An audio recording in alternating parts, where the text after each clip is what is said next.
Scrolling late-night highlights? Have snacks on hand. Hosting a watch party? Get drinks, ice, and cups before tip-off. Low battery during tunnel walks? There's a charger delivered to where you are. DoorDash keeps your bag deep so you can keep up with the speed of the game. DoorDash, official partner of the Golden State Warriors. 15 years ago, PG&E launched Power Pathway, an education and job training program developed to increase the number of skilled workers in the energy industry. Since then, 85% of the graduates have been hired by PG&E or the construction utility industry. Focusing on students in underserved communities, women, and military veterans, Power Pathway is helping the next generation of PG&E energy professionals build a better future for themselves and a clean energy future for California. To learn more, visit pge.com/powerpathway. Thanks for showing up, Dub Nation. Nothing beats catching your Warriors live, and nobody knows that better than you. So next time you want to hit up a game, Ticketmaster's got your back. As the official ticket marketplace of the Warriors and the NBA, even if you're headed to the game last minute, Ticketmaster gets you to the game so you can experience all the sights, sounds, and styles in person. Keep putting that jersey collection to use and get Warriors tickets today at Ticketmaster. Get tickets at Ticketmaster.com/Warriors. See you courtside again soon, Dub Nation. What's up, Dub Nation? Do you want to get cash back on Warriors gear? All you have to do is sign up at Rakuten.com/Warriors, where you can earn 10% cash back in store and online at Warriors Shop. Once you're a member, shop your favorite stores like Fanatics and Ticketmaster and watch the cash back add up in your account. Rakuten is the most rewarding way for you to shop and maximize your savings. Join Rakuten for free today at Rakuten.com/Warriors or download the Rakuten app. That's RAKUTEN. The Curry pump fake, fly by, three ball. Got it with the buzzer sounding! You've been listening to Golden State Warriors basketball on the Warriors Radio Network. Presented by United Airlines. For tickets, visit Warriors.com or call 888-GSW-HOOP. You wish you were here.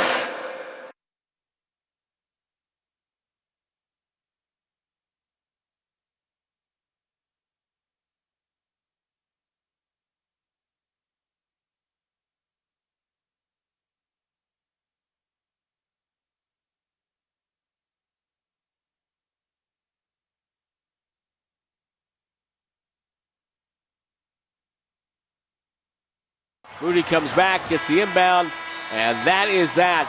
A huge win for the Golden State Warriors. The final, kind of academic. They sealed the game about a minute ago, but 125-120 is your final. Two teams will go head-to-head on Friday, the second game of this baseball series.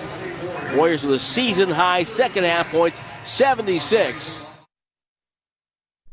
What a difference 24 hours makes. It was feeling like the sky was falling, the season was ending, the Warriors were 500. That was all 24 hours ago. And in just one night, the Warriors not completely putting everything behind them, but calming the waters as they earn, I think, an impressive win in San Antonio on the tail end of a back-to-back. They beat the San Antonio Spurs after about a 30-minute final, 30 seconds of the game going back and forth. But 125-120, the final score tonight in San Antonio, as they also hand the Spurs their first home loss of the season. Evan Giddings with you on Warriors Wrap-Up. Want to throw this out quickly for you. 888-957-9570. That is the number. Also for the Boxer and Gerson working to return his text line. Shout out to everyone right now in our YouTube chat as well. Or YouTube chat, that is. And this was a game tonight I thought was enjoyable for multiple reasons. Obviously, the Warriors won, and they took down a quality opponent. The Spurs are now, 8-2. And the Warriors move back above 500. But this was an important game because after last night, a lot of people were despondent. And again, there's still some things that they got to figure out. There's no doubt as a team. But a win like that just kind of cleans the slate. Like, we're in game 13 of the season. The sky is indeed not falling. The Warriors are still a good, not great team, and they're capable of doing something like this. I think also for them to rid themselves of the road woes, right? They haven't won a road game since opening night prior to tonight. They'd lost 6 in a row. They've been statistically a very different defense on the road than the one at Chase Center.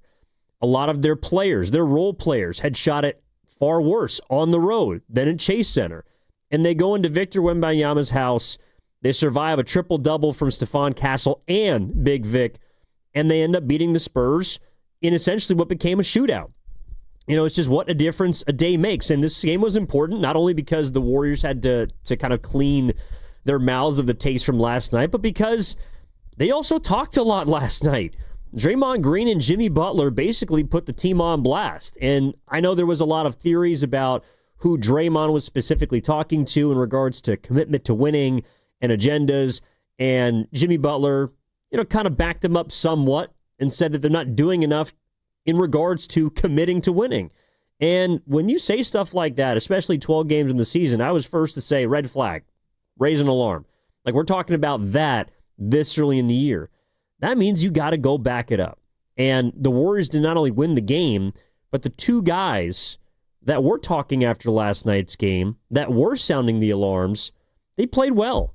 And they were reasons, along with the real reason why the Warriors won tonight, and that was number 30. As Steph Curry appears to have put his illness behind him, he breaks out with 46 points, 31 in the second half, just a quintessential old-school Curry third quarter, 22. You can always tell that Steph is dialed based on not the sheer volume of shots, but like the difficulty of shots. And I swear to God, whenever he goes for 20-plus in a quarter, which it feels like he'll do umpteen times throughout a season, there's always like a mid-range bank shot involved. And I think he hit 3 in that quarter. He had 2 from the far side beyond the elbow extended, and then he had 1 kind of a little fadeaway over one of the Spurs guards on the right side just outside the paint. And when he is pinpoint precision off the glass, nothing but net, not even touching the rim, the dude is dialed. He went 5 for 7 in that third quarter, hit 3 of 5 from distance, and got to the free throw line. I thought the Warriors as a whole took great advantage of the Spurs, who were fouling all night, got into foul trouble in the second quarter, which helped them kind of earn some points, and ended up pushing the 16-point deficit down to 7 going into halftime. And then in the third quarter, they cleaned up because the Spurs were in the penalty with about 5.5 minutes to go. But the other thing that Curry did tonight, in addition to score the crap out of the basketball, he was sensational. He took care of the ball. And one of the things that both Draymond and Jimmy, and I think Steve Kerr has really talked about during this horrific road stretch that they've been going through, is they haven't valued the ball. And as much as you could point at some of the younger guys or some of the bench players, and we'll get to the new starting rotation in a little bit here, Curry is a guy who's loose with the ball. Like, Draymond's loose with it, Curry's loose with it. I think the only guy on the team that's really like a lockdown ball handler, or at least in terms of assist-to-turnover ratio, is Jimmy Butler, and he was good again tonight. But Curry, specifically, over the last 6 games, it wasn't just the shooting that was an issue for Steph. He averaged about 21 points over those last 6, going back to when he was officially getting sick, that road trip in the 2 games in the Midwest. Shot 39%, 33 from 3 over those 6 games, and he had a 1-to-1 assist-to-turnover ratio. That ain't good if you're a point guard. You want to be closer to 3 than to 2, and Curry was 1.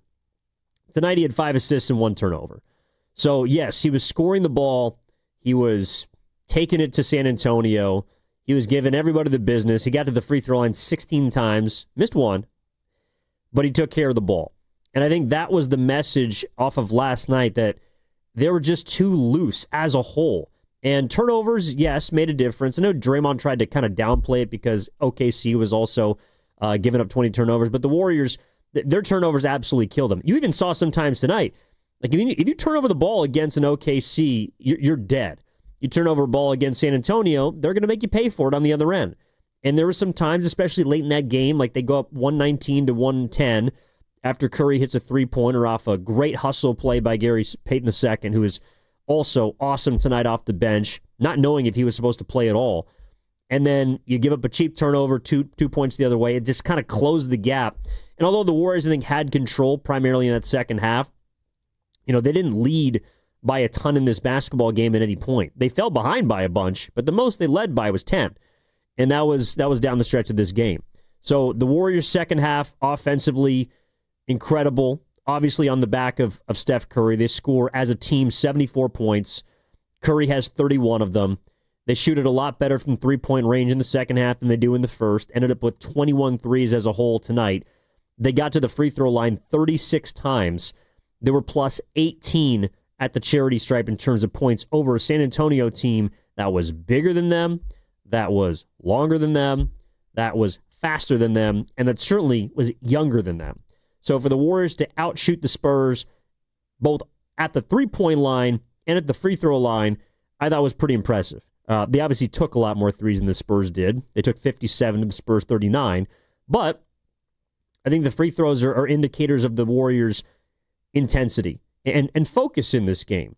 Like, you think about what the Warriors didn't have last night. And again, I'm going to talk about this a lot. 24 hours makes a massive difference. But the Warriors didn't have any urgency last night. And that's why coming into this game, like last night, I thought the Warriors would be competitive against the Thunder. I just did. I thought Curry coming back, along with starting a 6-game roadie, you're playing the defending champs in their building. You know, you want to be competitive. I thought they had the ability to. They got blown out. Like, it didn't matter what they did last night. They played horrible. Thunder made them look horrible. And so tonight, I figured based on what Draymond and Jimmy had said, those guys were not going to go out like punks. Like, those players don't get to be at the stature or level that they are within the NBA, I would say NBA history, honestly. Both Draymond Green and Jimmy Butler, whether you like them, whether you hate them, they're future Hall of Famers. You don't get to be of that status without backing up what you say. And Draymond Green put his team on blast last night. Jimmy Butler kind of piggybacked and added a couple things, and both of them backed it up. The Warriors got absolutely embarrassed last night in Oklahoma City, and they responded. Jimmy Butler, one night after taking 3 shots in 22 minutes, in the second quarter, he shot a 3-ball off the side of the backboard and decided, nope, I'm done. I'm not taking any more shots against the Thunder. Also, in a lot of cases, it felt like he was powerless to take shots against the Thunder. Tonight, he took 4 shots in the first 10 minutes. There was a different level of focus and intent from Jimmy Butler tonight. And he knocked down 5 threes. That hasn't happened in a game for Jimmy Butler since 2019. That was the most threes that he has made in nearly 6 years. You got to go all the way back to December of 2019. I think his first year when he was a member of the Miami Heat. That's the level that Jimmy Butler brought tonight. And I thought it was funny. Yes, the Spurs were kind of leaving him to shoot, but he hit some contested threes. The most open one, ironically, was after he'd already hit 4, and it was in the fourth quarter, and Wembanyama just left him wide open on the left wing, and he drilled a 3. Season high 5 for Jimmy Butler. And then we go to Draymond Green. Yes, the box score is going to tell you that Draymond Green offensively didn't do a lot, right? 6 points, 5 rebounds, 4 assists, 4 turnovers, and he fouled out. Maybe most importantly, for those counting at home, he was 1 for 10 from the floor. Did not shoot it well whatsoever.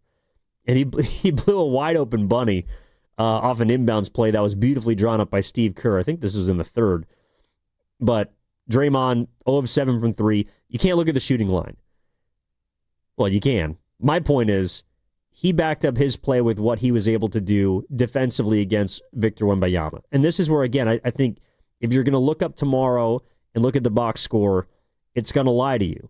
Because Big Vic had 31 points, 15 rebounds, 10 assists. He was a -9. And he was a -9 because, large in part, Draymond did a really good job of frustrating him offensively. In fact, actually, I'll say this. Wembanyama, the Warriors overcame a near quadruple double from Victor Wembanyama. I don't know if people caught this, but he had 8 turnovers. So he had 31, you got to throw that, 31, 15, 10, and 8. That's what Vic had tonight. Because the 8 turnovers are a reason why he was a net negative. And in fact, they went on their run in the second quarter primarily without Victor Wembanyama on the floor.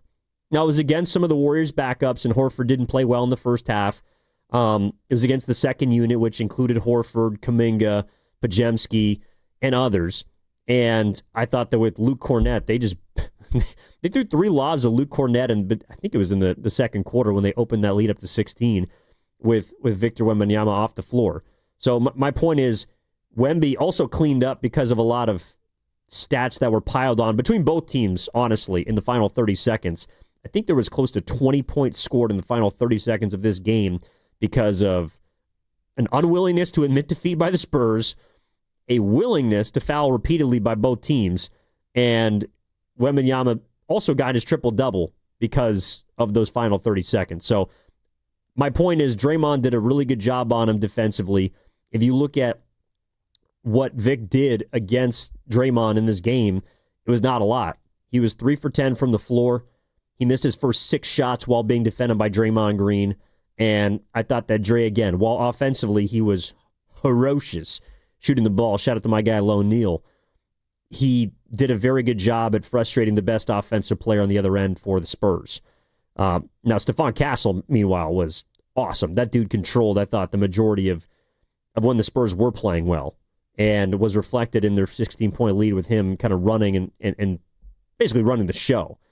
He also had a triple-double tonight that I thought was a lot more substantial and honestly legitimate than Wembanyama's. But the fact is, the Warriors survived 2 triple-doubles tonight, and that easily could have been a 40-plus point game for Vic, and it wasn't because of Draymond Green and what he did. So I thought that Draymond and Jimmy both backed up their messaging from last night.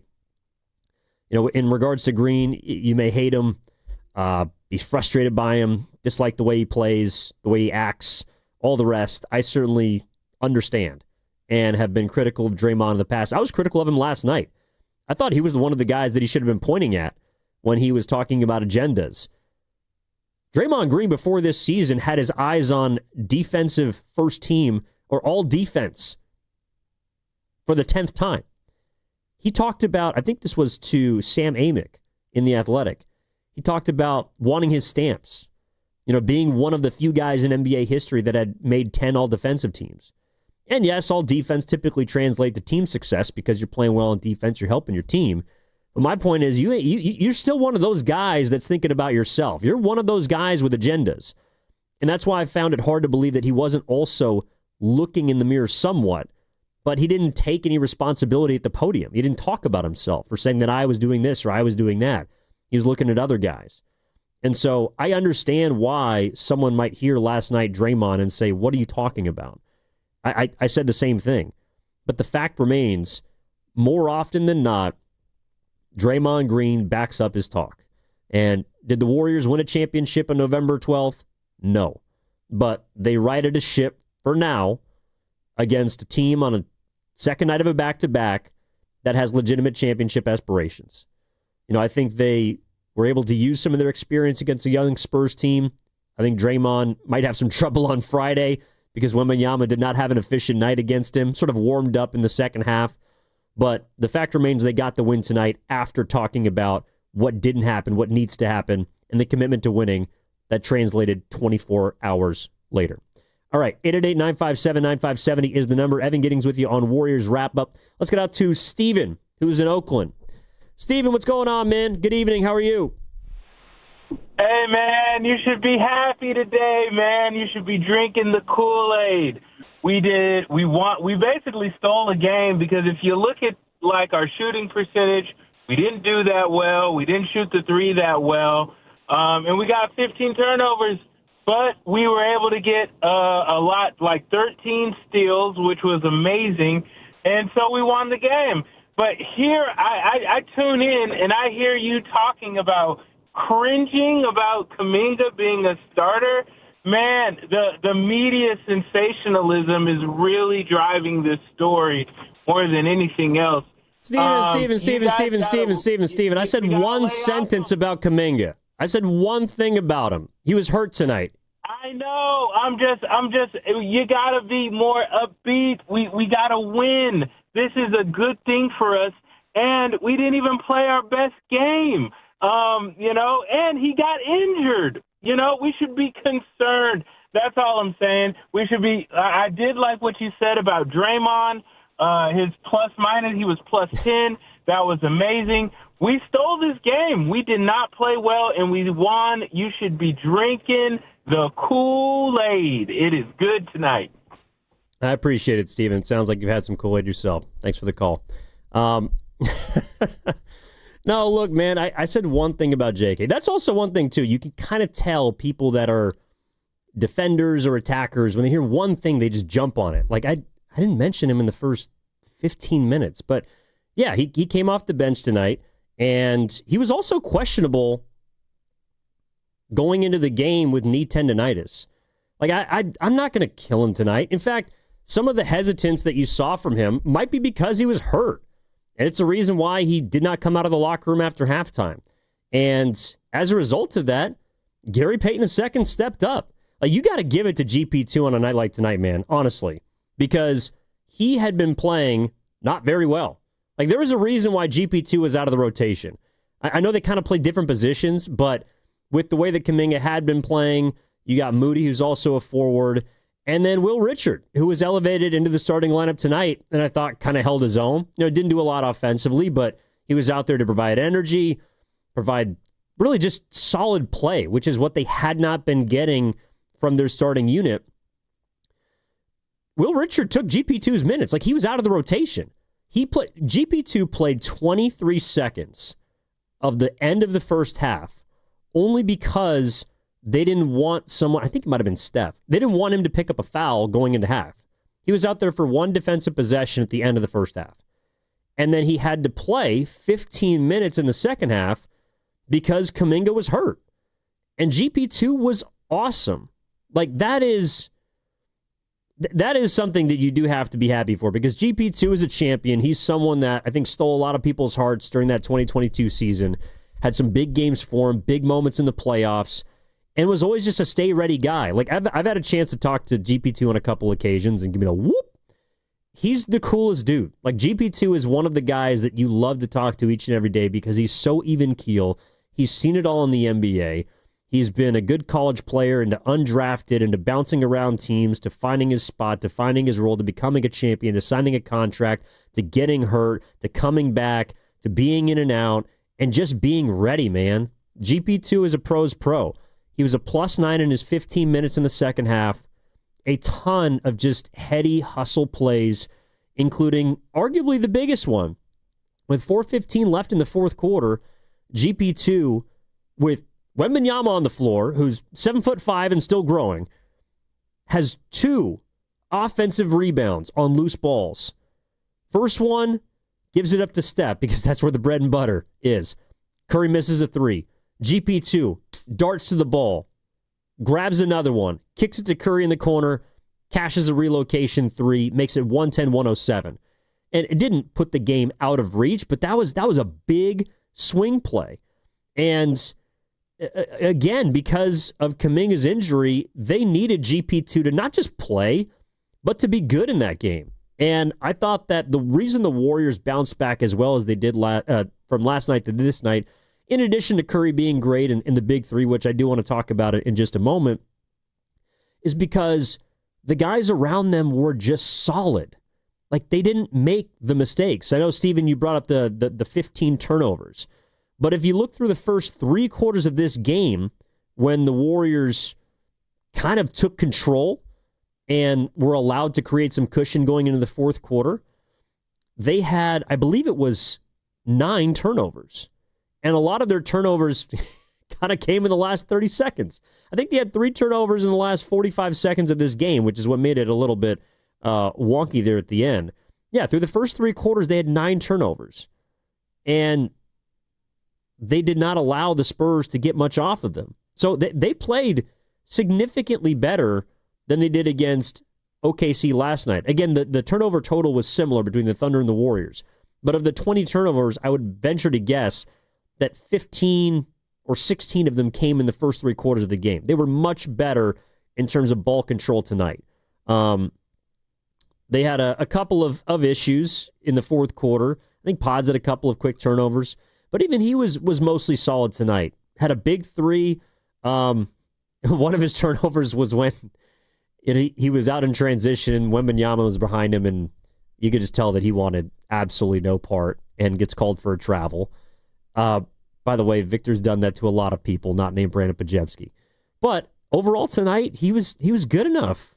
Pods came off the bench, gave you almost 30 minutes, had 6 rebounds, 4 assists, 3 steals. Like, he was fine tonight. Al Horford, I thought, played a lot better than he has certainly played on the road. He comes off his big game against Indiana, which kind of like a get-right game. Knocks down 3 threes tonight. He was much better in the second half than he was in the first half. But a couple of blocks, just being enough of a presence out there to be a body is valuable on this team when Quentin Post was pretty much unplayable. And that's another thing, too. It's like, I know that the Warriors are going to try and include Horford in a lot of their closing lineups. And you like to have a 7-footer, or not a 7-footer, but a center out there, especially when he can stretch the floor. But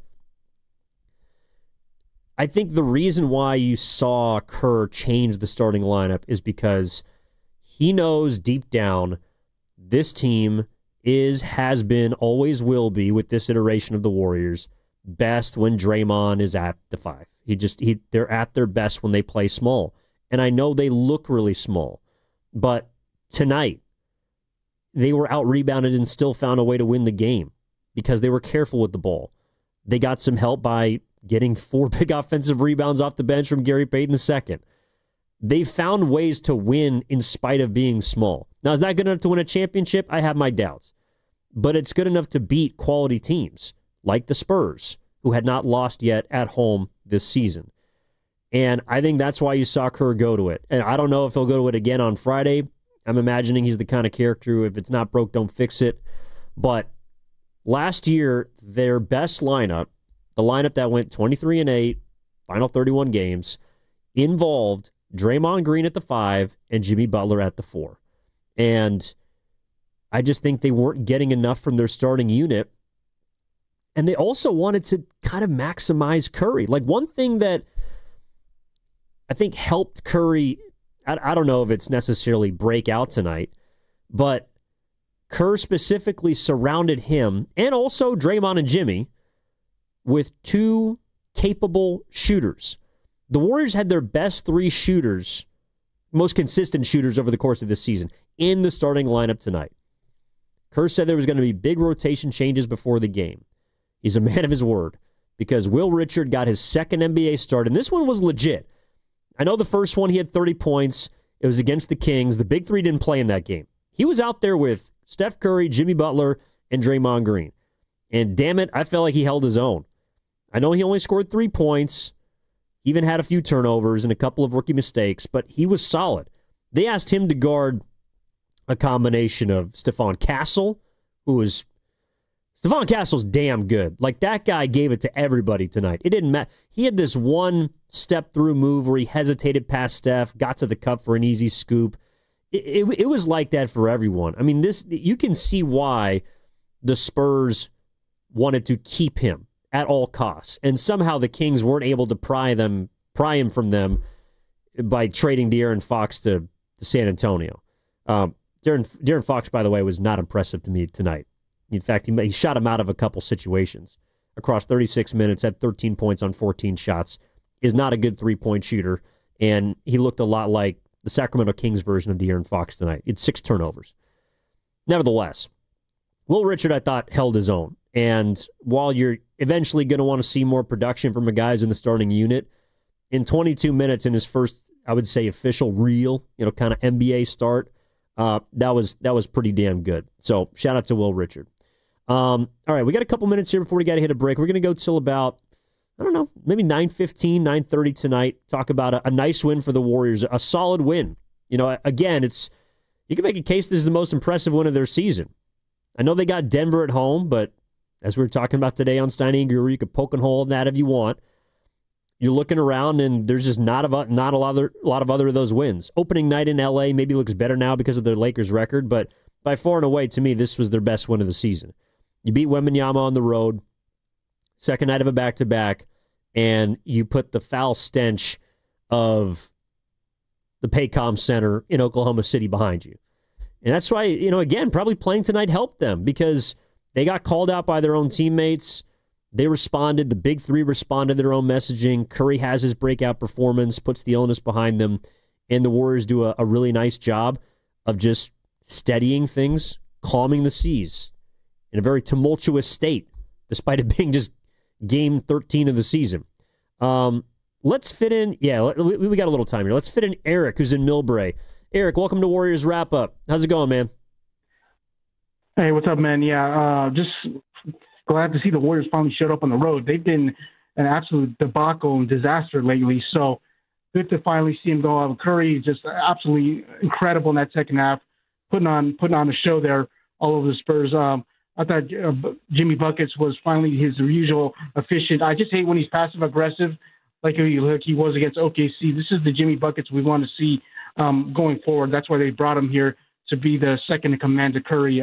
Moody was overall, and I just love the way the tenacity the Warriors played with. I thought they did a hell of a job on Wemby. I know the line said he got a triple-double, but he really had to work for it. So Castle was pretty impressive. I like his game, but all in all, I think they held their own when it looked like the Spurs were going to rally there and try to take it. I just love the way the Warriors threw away, and this is the mentality I want to see them play with, because outside of Chase Center, they've been brutal on the road. So you get a second-hand look now on Friday night against the same Spurs team.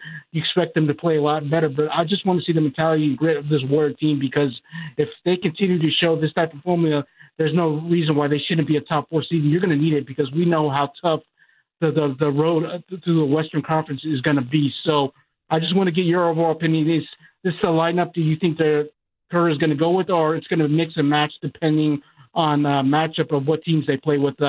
Great win tonight, and hopefully this is what they look forward to on the road. Get it going. Thanks for the time, man. Yeah, it was a great win, great team win. Pardon me, Eric, on the road. Sorry, I was a little distracted.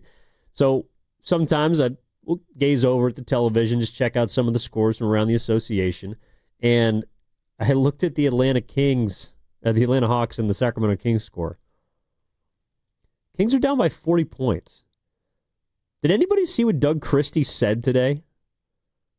Talking about the haters, the fakers, that this is Sacktown. That's the difference in messaging. Draymond Green called out his entire team last night. Maybe he didn't call out himself. Maybe he did. He calls out his entire team last night. The Warriors respond 24 hours later by getting their biggest win of the season against the Spurs. Doug Christie calls out the fans and the detractors of the Sacramento Kings, and his team responds to him by getting absolutely dragged by the Atlanta Hawks.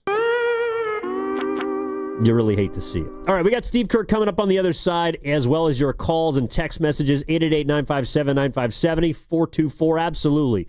Warriors with a statement road win against one of the best teams in the league. I also want to get into Jimmy Butler and the big three on the other side. They once again showed us something we have to remember moving forward. All right, that all ahead on Warriors Wrap Up. Evan Giddings with you, 95.7 The Game. What's your financial future look like? At Pettinelli Financial Partners, we help you shape it. Whether you're planning for retirement, buying a home, or saving for something special, our professionals are here to provide clear guidance and smart strategies. Visit PettinelliFP.com today and take the first step toward a more secure financial future. The financial consultants at Pettinelli Financial Partners are registered representatives with and securities offered through LPL Financial. Member FINRA SIPC. Investment advice offered through Stratos Wealth Partners, a registered investment advisor. Stratos and Pettinelli are separate entities from LPL Financial. Makita's built for the pros who show up early, who don't do shortcuts, only precise cuts. With tools built to last, job after job, year after year. Performance that pays off, because when the job calls for the best, you answer. And when you need the best, you call on Makita. Built to be the best. Available at the Home Depot. At Skechers, comfort is a technology. That's right. You don't just make a shoe and hope it comes out comfortable. It takes research, innovations, compounds, engineering, and so much more to feel so comfortable you'd swear you're wearing pillows on your feet. We have features like Skechers Air-Cooled Memory Foam and fits like Relax Fit, Stretch Fit, Wide Fit, Arch Fit, and so many more to make the shoe feel like it was custom-made just for your foot. Plus, we have hands-free Skechers Slip-ins technology. Just step in and go. Find yours at a Skechers store, Skechers.com, or wherever comfortable footwear is sold. What if you had the smartest Wi-Fi? If you did, it'd be Xfinity, of course, and it'd come with their best state-of-the-art equipment. It would boost speeds to the devices that needed them most, prioritizing your most important connections, whether you were streaming, gaming, or gaming while pretending to work. And it would let you stream 4 That's right, 4 games on one screen. It would even power your mobile connection so you could bring faster, secure Wi-Fi speeds with you where you use it most. It would be proactive and fix problems before you knew you had them. Impressive, right? And it would have security features that protect you from threats at home and online. Kinda like a force field for your life. If you had the smartest Wi-Fi, well, everything would work together seamlessly to keep you connected, no matter what. Xfinity. Imagine that. Restrictions apply. Hi, it's Bonte, here to talk about River Islands, the most successful lifestyle community in Northern California. Speaking from experience, I know that it only takes one visit to see why. The schools are top scoring and built right into the community. There are more than a dozen parks, open spaces, and playing fields, and another dozen lakes for kayaking and paddleboarding. Who doesn't like that? The town center is getting started, so you'll be able to shop, stroll, dine, and attend events, all right in your own community's backyard. It's the good life. Come to life. Currently, there are 15 unique neighborhoods, each offering a different take on the Delta lifestyle. The choices are yours in home size, style, bedroom count, and location. 2 bedrooms to 6 bedrooms, 1 story or 2, even multi-generational suites. What's more, the pricing is as varied as the homes, with prices ranging from the $600,000 to well over $1 million. Start your tour today at riverislands.com. That's riverislands.com. Isn't it time for you to discover the islands? Kohl's has 20% off gifts that are so good, your family might think you read their minds. Check off your list now with cozy, thoughtful, and stylish gifts that will make them say, "How did you know?" Yep, with these presents from Kohl's, you're going to leave them feeling impressed and convinced that you're a psychic. Shop Kohl's for an extra 20% off gifts that are the perfect fit.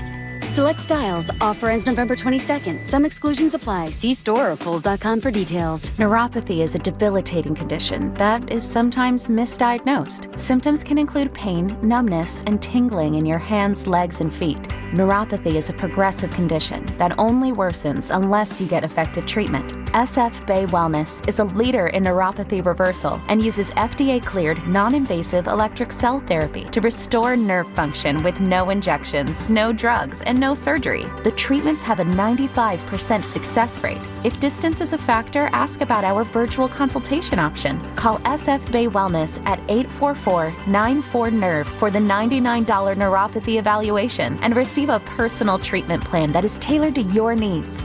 Don't wait another day. Call 844-94-NERVE. That's 844-94-NERVE. Why keep suffering with the painful symptoms of neuropathy? You deserve to live a pain-free life. Start getting the treatment you need for your neuropathy symptoms. Call today. At Straight Talk, we know the holidays are your time to say yes. So why put up with a wireless company that makes you say out of data? Or no service here? Switch to Straight Talk and say yes to real unlimited data on a reliable 5G network covered by Verizon. And with a free 5G phone when you activate select plans, someone else in your family can say yes! Available at straighttalk.com and Walmart. Based on RootMetrics State of 5G Report United States 1H 2025. Experiences may vary. Not an endorsement of Verizon. For network management practices, visit straighttalk.com. Moody with the rebound. Warriors can tie or take the lead. Curry with a dribble. Step back. 3 off the dribble. Got it! Golden State's on top. First lead since it was 3-2. Stephen Curry putting on a show. Deep in the heart of Texas. He's got 33 with 5:06 to go in the third.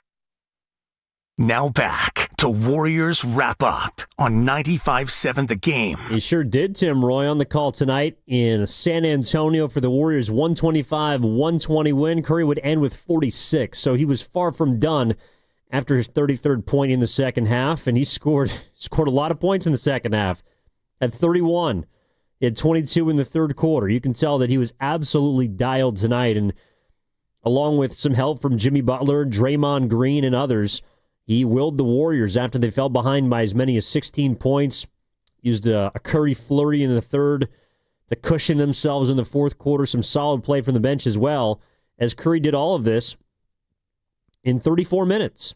46 points. There was a little bit of a discrepancy between the score and the scoreboard and the scorekeeper in San Antonio. Like when the game ended, Curry had 44, and then they tacked on an additional 2. I also got to say, I know that Wembanyama had an incredible stat line, You had 31, 15, 10. Also had 8 turnovers. I swear to God, only because I was paying attention to this because a friend of mine may or may not have a small financial investment in Wembanyama rebounds. And so I was just kind of taking a look. And if you track the box score while you're watching the game, like I thought, Wemby had a good first half, and as far as rebounds, like he might have had, 3? I mean, not that many. He was not around the rim. That's something for those who watch the Spurs, like Wembanyama plays around the perimeter as much as any 7-foot player I've ever seen. And he had like 7 rebounds at half. And then I'm looking in the second half, and, he had a couple offensive putbacks. He ended up with 6 offensive rebounds, including that last dunk in the final seconds. And I'm looking down like, yeah, he probably had, like 10, 11. He had 15. I don't know where those phantom rebounds came from, but I got to tell you what, I'm going to do some deep diving tomorrow. And when we talk on Friday, I will be paying close attention to every single touch, tap, tip inside the perimeter, inside the restricted area for Victor Wembanyama. I'll be the one to keep him accountable. Or Draymond Green could do it because he was 3 of 10 against him on defense. All right, 888-957-9570 is the number. Evan Giddings with you on Warriors Wrap-Up. And this is from the 909 of the Boxer and Gerson Work Injury Attorneys text line. Evan, please talk about Warriors' unforced turnovers from moving screens. For the love of God, how hard is it to stand still and set a solid screen? That's a great question. It's probably also why Trace Jackson-Davis didn't play tonight. God love him. I think he had 2 last night against OKC. Thought he got the short end of a stick on a few others, but he did have a couple turnovers. I believe Pods had 1. I believe Draymond had at least 1. I think Will Richard might have had 1. So you're right. They had a decent amount of unforced turnovers from moving screens. But what I will say is this. Those are frustrating, and it's weird to watch them repeatedly happen over and over. But what I will say is those turnovers are better than live ball turnovers.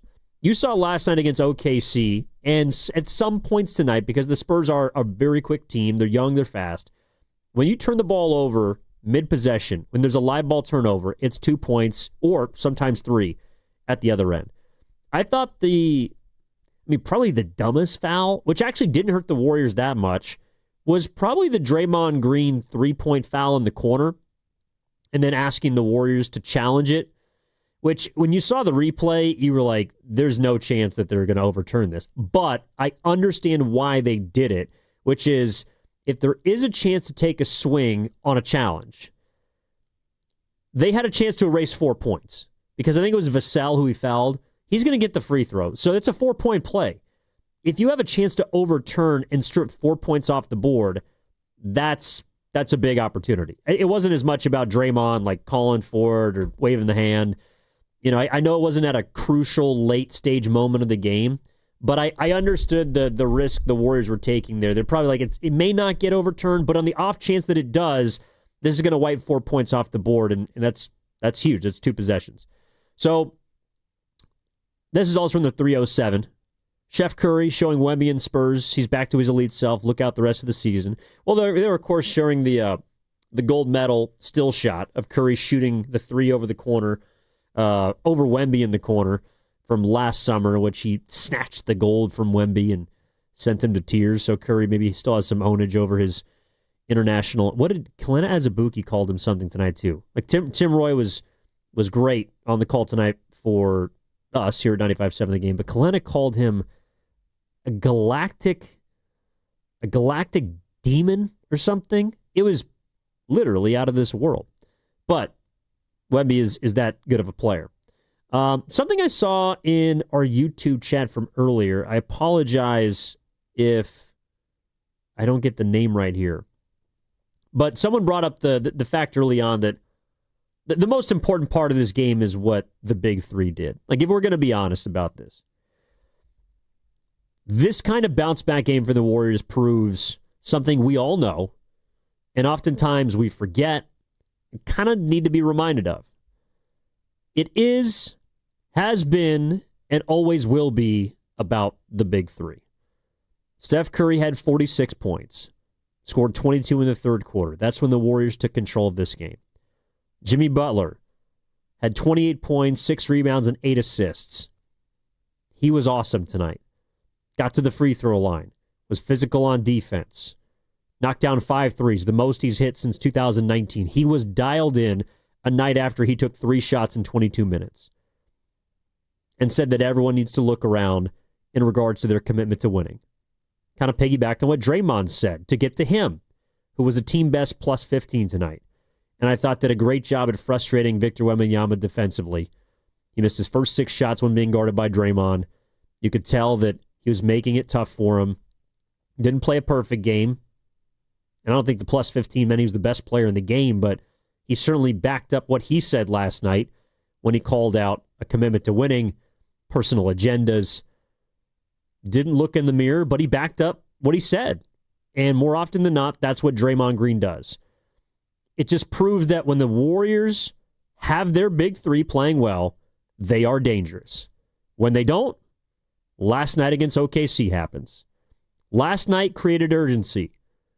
And you saw 24 hours later, there was not a lot of panic when they fell behind by 16 because the big three came to play. Once Curry started to heat up, everything fell into place. That is a team that can, on a given night, beat everyone.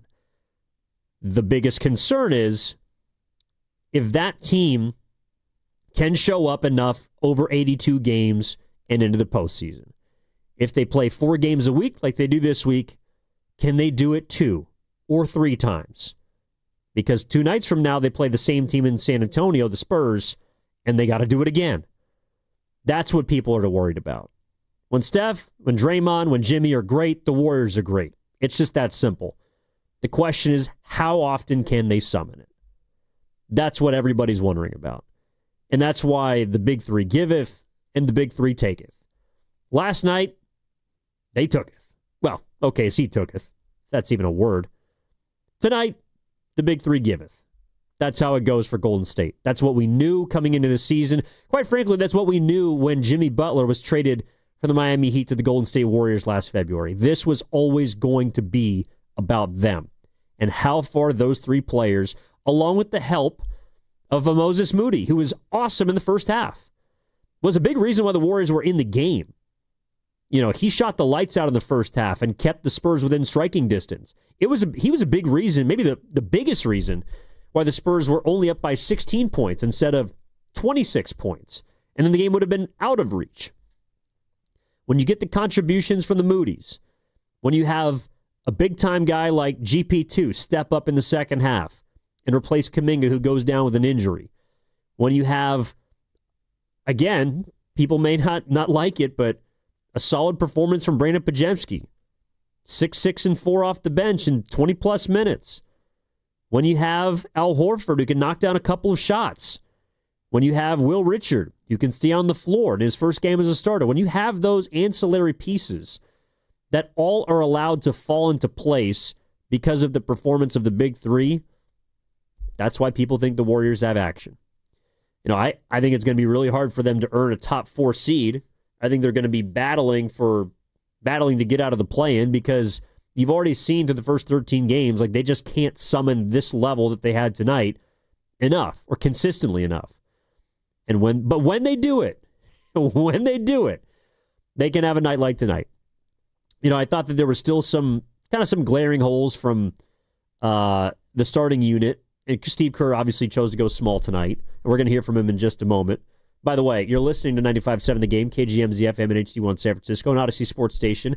Also live on the free Odyssey app and now broadcasting from the Laughing Monk Studios. You saw that they're still pretty small. You saw that I think they had 1 offensive rebound in the first half. They are a team who still, I know they're smaller, and I think that they play better when they're small, but that obviously is a two-edged sword because they're going to get out-rebounded, which means they're going to have to shoot the crap out of the ball like they did tonight, which doesn't always happen. Like if you look at what the Spurs did to them on the interior, they were plus 30 points in the paint. You don't often win a lot of those games. Now they won the game tonight because they were plus 21 from the 3-point line. They had 21 additional points. They made 7 more threes. And they were plus 18 at the free throw line. That's what they did. They won with their shooting tonight.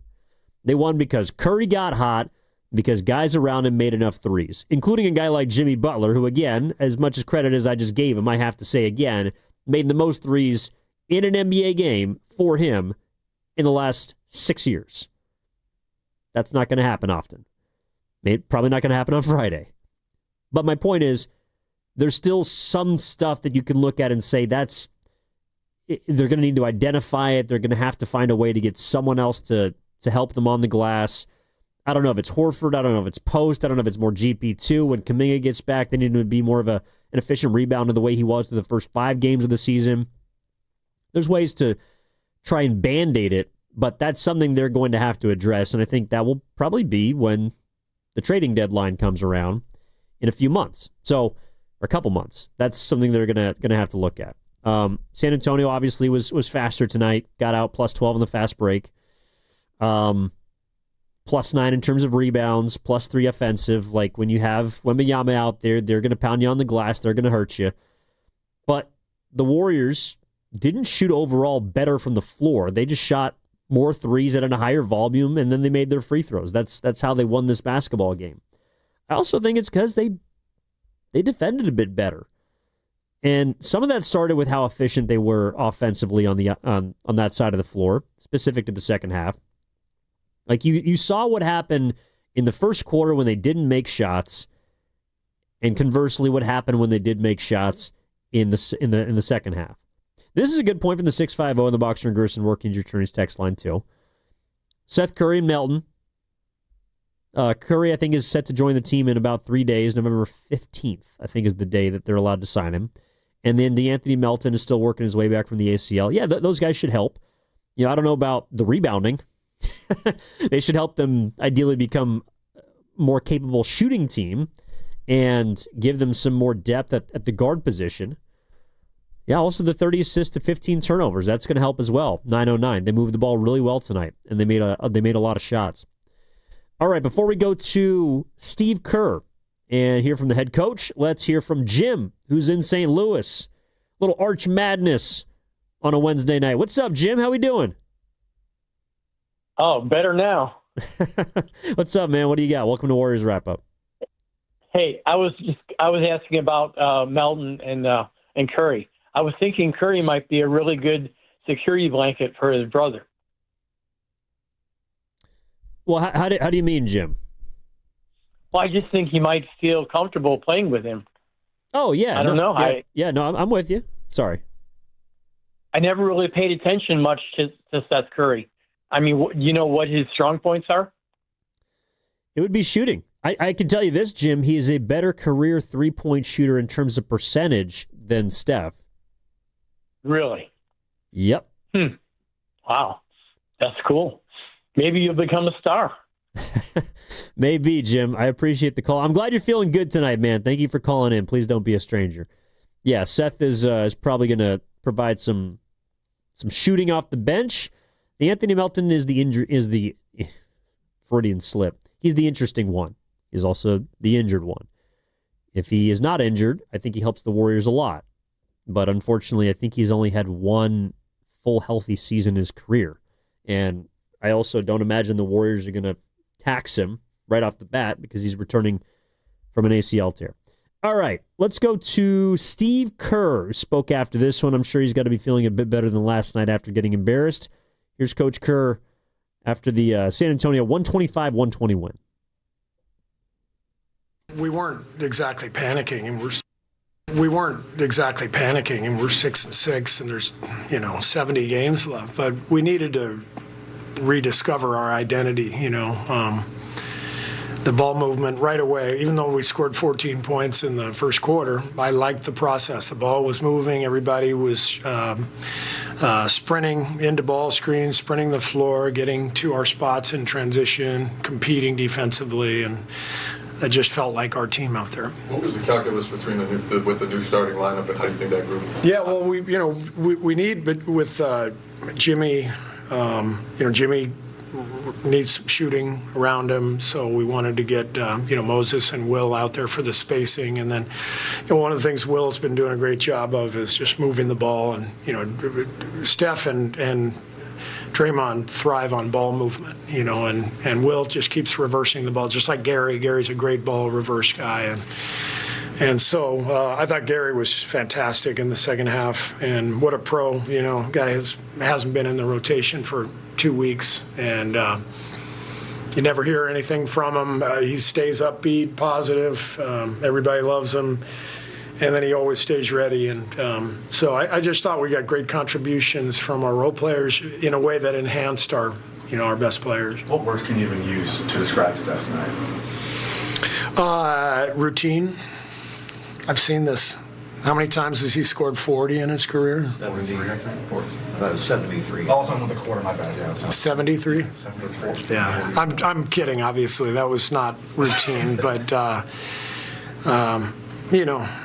when you have the privilege of watching Steph for 11 plus years, like I have, you get used to this. And he's the reason this whole thing has happened. He's our Tim Duncan. He's the sun, in our solar system. And he's just such an incredible player and teammate. And it's great to see him back out there. I thought last night he was able to at least shake the rust off. It's probably good. He only played 19, 20 minutes. And you could see even in the first quarter, he was still a little rusty, and then he found it.